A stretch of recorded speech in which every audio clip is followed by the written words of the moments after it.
Hi Adams, today you will be taking your Unit 3 assessment. So I will go through it and let you know what you're going to be doing, and then you will get started on your own. So, excuse me, you are going to read a new poem by Grace Nichols, and it's titled, They Were My People. After we read the poem, you will answer several questions. So here's the poem, They Were My People by Grace Nichols. They were those who cut cane to the rhythm of the sunbeat. They were those who carried cane to the rhythm of the sunbeat. They were those who crushed cane to the rhythm of the sunbeat. They were women weeding, carrying babies to the rhythm of the sunbeat. They were my people working so hard to the rhythm of the sunbeat. Long ago, to the rhythm of the sunbeat. And just to let you guys know, this cane here, that means sugar. So people were working in the fields, cutting the cane, carrying it, and crushing it up to make sugar.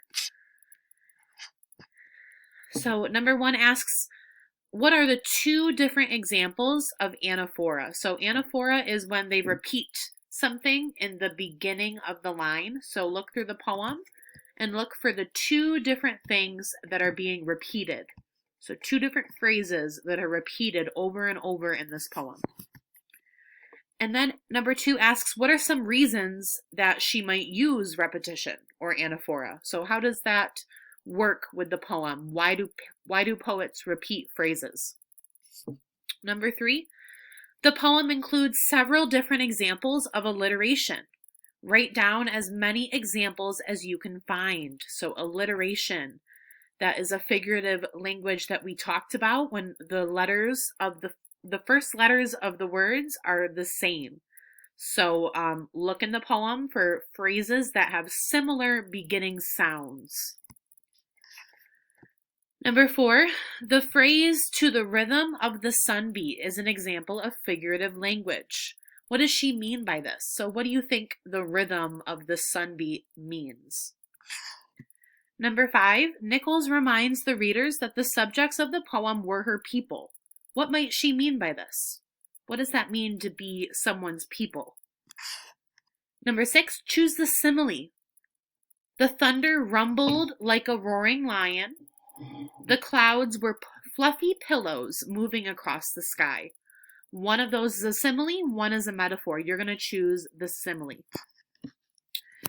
Number 7, you're going to write your own poem describing one of your memories. So any memory you have of childhood, it can be a recent memory of something that happened at school, something that happened at home, and it must include anaphora. So just like that poem did, she repeated that phrase throughout the whole poem. Your poem should do the same. So after you write your poem, I want you to tell me in your poem well, that's wrong. Let me change that real quick. I meant to say hang on one second, guys, sorry. Not the poetic took, the poetic device. So did you use repetition? Did you use alliteration? Did you use a metaphor, a simile?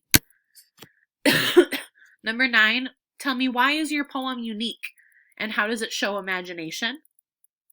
Number 10, why do you think your poem might surprise readers? So again, all of these questions are based on the poem you wrote here on number 7. Number 11, the ending of my poem looks and feels like an ending because, so talk about how you ended your poem. And then number 12, write the title of your poem. So again, this is your unit assessment, so try your best, take your time, refer back to this poem, and please feel free to get on Zoom or comment on Google Classroom if you need any help. I hope you guys enjoyed this poetry unit, and I will see you guys next time. Bye, Adams.